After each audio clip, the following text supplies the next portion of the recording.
So then what do we do with this, right? So if we're reading this, whether you are an interested uh, but not, necessarily theologically bound to this in any belief way, or whether you are, or whether you are trying to understand this and interpret this with a faith community, right? How do you account for this? What are the different ways that we can treat this? And I'm going to present some examples of how different scholars have interacted with this particular kind of depiction.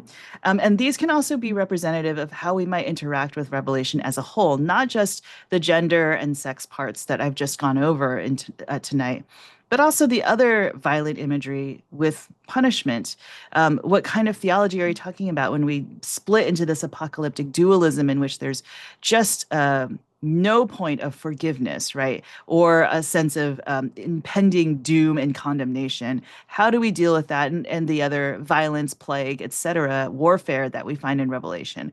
So here are some examples, and we can see them as lens further expanding our view beyond gender and sexuality into something else. So to begin, the first perspective we might consider is Tina Pippin's. So she is writing here in 1992, and she says, "The tale of the apocalypse is not a tale of the liberation of female consciousness. The apocalypse is not a tale for women. The misogyny which underlies this narrative is extreme. Women of the past as well as the present are going to have to be about the business of creating their own apocalyptic tales, their own utopian narratives." So she offers a perspective in which this is not a narrative for women, period. Right? This is not something that can be used in a particular way. There is nothing to be gained from this. It's in its extreme stance, but also she is highlighting the extreme misogyny of the narrative, right? Countering that with her own rejection of the apocalypse as a possible vision for women because of its extreme violence against women and the way that it's depicted. A different, quite different view would be Elizabeth Schussler-Fiorenza, who writes, "Revelation's symbolic world vision, in turn, seeks to motivate its audience to steadfast resistance by giving courage and hope to all those who follow the Lamb. Either one succumbs to the oppressive world power of Babylon or Rome, or one engages in the struggle for God's qualitatively new cosmopolis that is free from all oppression and evil. John did not invent, but took over from tradition, the symbolic contrast, harlot and bride, for portraying the opposition between the world of Rome and the world of God." So this is a much more measured look at Revelation in insisting that the book of Revelation is not portraying women, but rather symbols. And then we need to keep it in the world of symbols and understand these symbols as representing oppression and evil on the one hand and justice and the world of God on the other, right? So to say we can understand these on the level of symbol and also understand them in the historical context, right? And so we say that John did not create these women as individual, unique, real figures, but as political metaphors to understand, borrowing from Hebrew Bible and also other ancient tropes, right, of women, cities in this particular way. So if we can set aside, right, what Tina Pippin is rejecting, but understand this historically, understand this as metaphor only and keeping it within that realm, then you can understand this as choosing a political side instead, right? To read this as choosing and encouraging the reader, right? To stand in opposition of empire, stand in opposition of injustice, and working for the world of God. Finally, this is not, of course, all the choices we have, but an interesting counterpoint to these two is Chanel T. Smith writing in The Woman Babylon and the Marks of Empire. She says, "Representing both subjection, a slave woman, this is the Whore of Babylon, and prestige, an empress or imperial city, the woman Babylon is positioned on both sides of the colonial divide.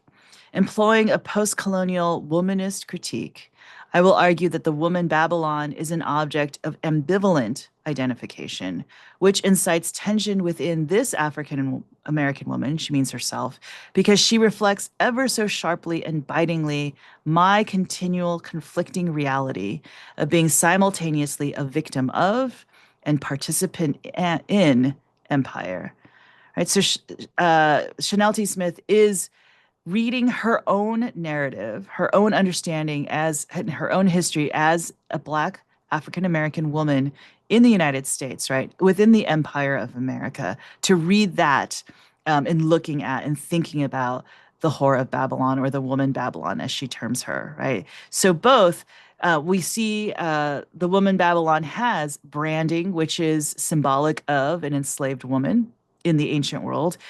Also, that she is depicted as a prostitute, right? A woman who is possibly an enslaved sex worker within the first century, right? That depiction, characteristic of that, right? And having to be subjected to, right, the sexual uh, intercourse with the kings of the earth. At the same time, right, shown in this powerful way as an empress in an imperial city. And so Smith is reading this in a way of this is an ambivalent figure, and it reflects my own ambivalence to my enmeshment within the American social context, right? To reading this in a different way of rather just one or the other, right? So not a binary, not just reject or embrace, or accept or say that this is repulsive, we cannot read it, but rather to say this is both, and we can read this with our own hermeneutic of thinking about this in an ambivalent way. So as a Black womanist critique of this, she is embracing that both and saying that as in the history of African American slavery, understanding the woman Babylon in this way and feeling with her, right, and compassion for her, understanding that history as being part of it, but also knowing that we operate within empire, right, within an oppressive society, and see the wealth disparity, see our own privilege at times, see our own undertroddenness at other times, right? So reflecting ourselves within this particular figure that is also multifaceted.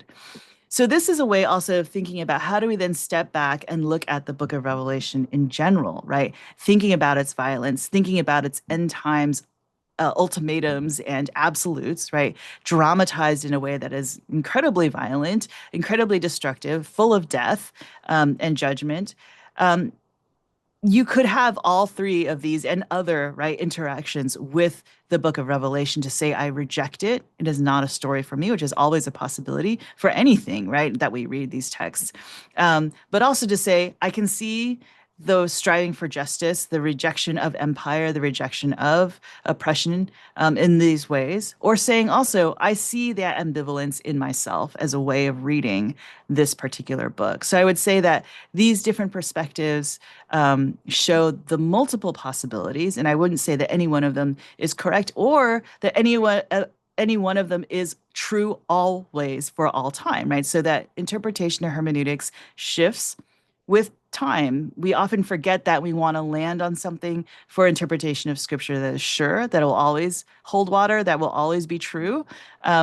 But interpretation can also change as you grow, as you read different things, as you experience different things as well. So it's not limited, right, to any period of time. And things can shift and change or revolve and recycle, right, that come back again and be cyclical as well. And I think apocalyptic is endlessly cyclical. And you think about how many end times predictions we have lived through and how many dire straits that we have all gone through. Right now, politically, many of us might say that we're living through an apocalyptic time, but many people through the centuries have lived through apocalyptic times as well. So thinking about hermeneutics, cyclical events, the multiplying of different interpretations that are possible with a book like Revelation.